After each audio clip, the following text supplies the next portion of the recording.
So I want to do a review of linearizing graphs and what that means and what that looks like. And so we start with this idea of how a graph works. We have what's on our x-axis, we have what's on our y-axis.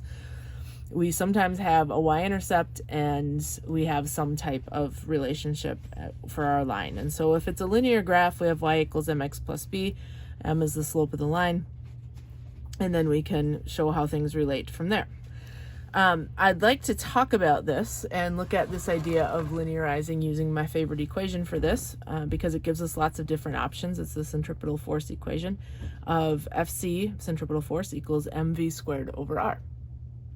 And so the first part I want to look at is just how does mass affect our centripetal force? And so if we were to do that, if we were to set up a lab and we had mass and we were changing the mass, but we kept the velocity constant, we kept the radius constant, and then we could calculate for our centripetal force. And so if we were to graph that, we would have mass on the x-axis because that is our independent variable. We would have Fc, our centripetal force, on the y-axis, and then we would have a linear slope between them.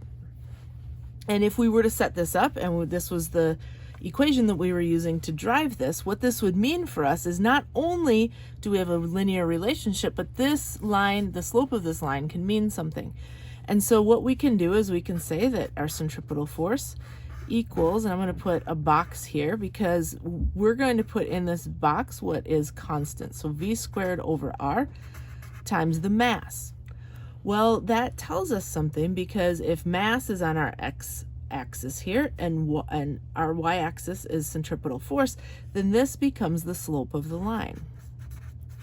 And so even if it's already set up as a linear slope, that slope can tell us something. And by relying back on the equation that we know, we can look and we can say, well, the slope of this line should be v squared over r. And so let's say that happens to be the relationship that we're looking at, and we're doing a graph, and we take and we say, all right, well, here are all of our max min slopes on here, and here's our data and all this and that. We'll put another one in here, another one in there, and we get our max slope and we get our min slope and stuff like that. And we know this range of what our slopes could be. And then we say, well, we know that the velocity on what we were doing was a certain number and the radius was a certain number. And then we can put that in there. And what we want is that our min slope is less than or equal to that, or less than or equal to our max slope. And so what we're looking for is this ability for everything to tie together, both the relationship that we have and the graphical data that we have. Now, with the linear slope, and we're just looking at centripetal force and mass, that fits nice and neat together. We don't have to do other manipulation with that. If we take a look at how does velocity affect our centripetal force? Well, if we graph that, if we graph the velocity on the x-axis and our centripetal force on the y-axis, we get a graph that looks something like this. That's not linear, but if we look at our equation, we can determine that it shouldn't be linear, because we have that v squared is kind of how that's going to be operating. And so the way that we still want to pull out our independent and our dependent variable. And so everything else then remains constant. So m over r is constant, and we would write this as this, Fc equals, and we would keep the m over r here, and then we would have it times v squared. Well, if we take and put v squared on the x-axis instead of v, then our relationship will be m over r. And so that would look like this. We would take then and put v squared on the x-axis, and then we would have our force would still stay the same. And then we would get some line, some relationship here. That relationship then, the slope of that line would be m over r. So if we had Fc equals m over r times v squared, we have what's on our x-axis, we have what's on our y-axis, and we have the slope of our line. Again, if we talk error bars, see, one of the things that we want to be thoughtful of is where we rearrange our numbers. Because you could still do this relationship if you wanted to. You could, instead of going v squared, you could take the square root of f, and that would still work. You would still get the same linear slope. However, if you have our error bars on here, we rely more on our y error bars than on our x. Our x variables we're able to control a little bit better, and because we can control those better, the uncertainty in those usually isn't as great, and so it's not depending as much, it's not affecting as much what's happening in the lab. When we are measuring something, though, that's where our uncertainty can come in more, and that's why we depend more on our y error bars. And so as soon as you start to manipulate the y variable, then you have to manipulate your error bars. And that just gets really dirty. You can, and if it's needed to, absolutely. But if you don't have to, work to manipulate your x-axis, because then you're not changing anything on your centripetal force. So even though your points change, your error bars would all stay the same, that you already have them, and you wouldn't have to manipulate those. And so by rearranging this in the way that we have it, we have v squared is on the x-axis, and because v squared is on the x-axis, the line that's created should have a linear relationship with the force, and that linear relationship should be the number of mass divided by the radius, assuming those two things are being held constant. And that's why holding our controls in a controlled way will help us get better results.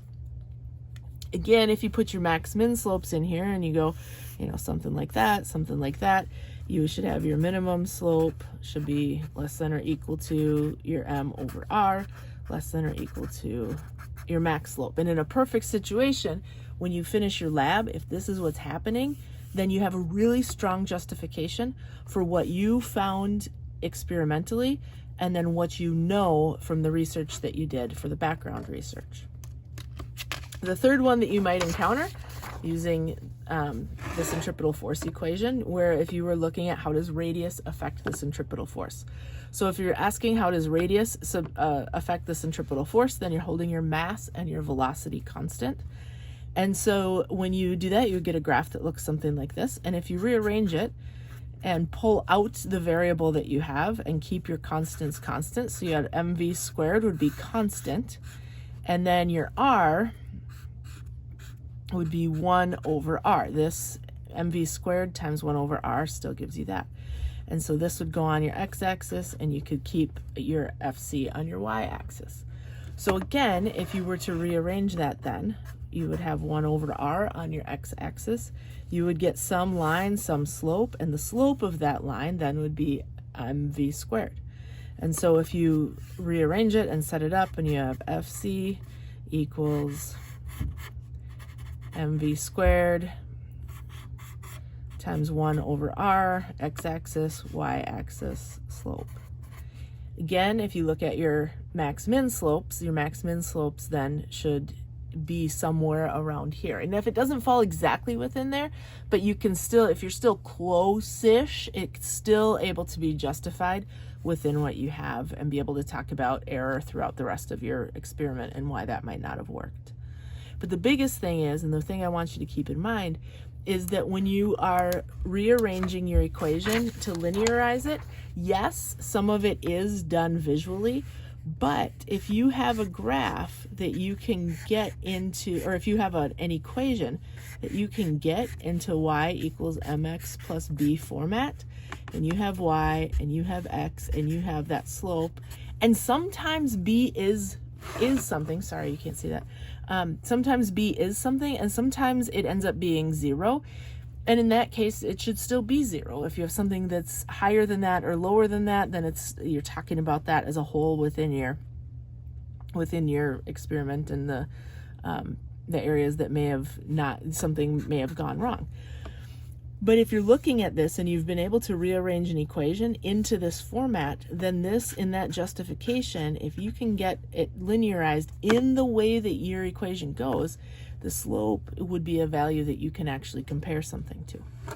Something that sometimes happens is someone will get a graph, and it'll look something like this. There's your x, here's your y, and you get your graph and you're like, cool.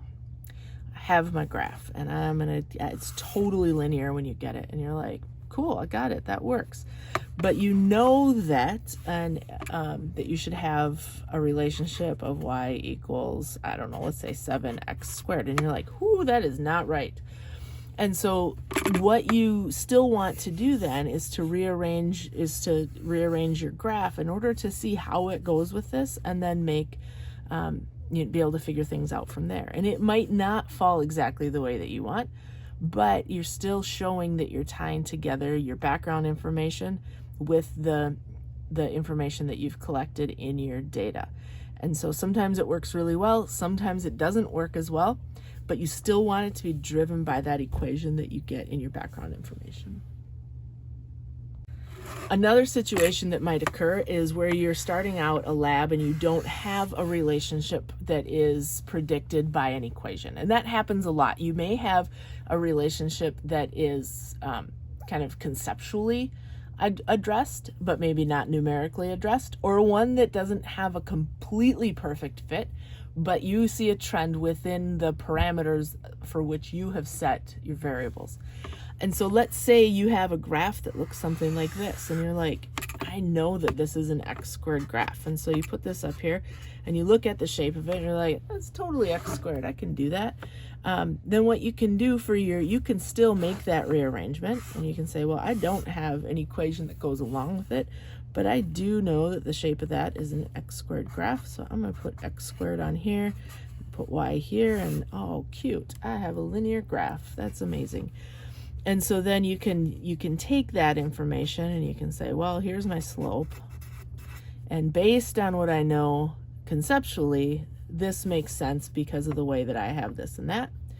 And then this slope, based on the parameters that I have, this slope would be y equals, the slope of whatever that is, and x squared. And so you can still use that to address what you have, even if there are parameters that make your situation unique compared to any other situation, or compared to a set situation that might be a little bit different from that. So there are ways to use this and to work this through and to show this, even if you don't have something that it is comparing it to, but you can still then take that relationship and tie it conceptually to other pieces of your lab.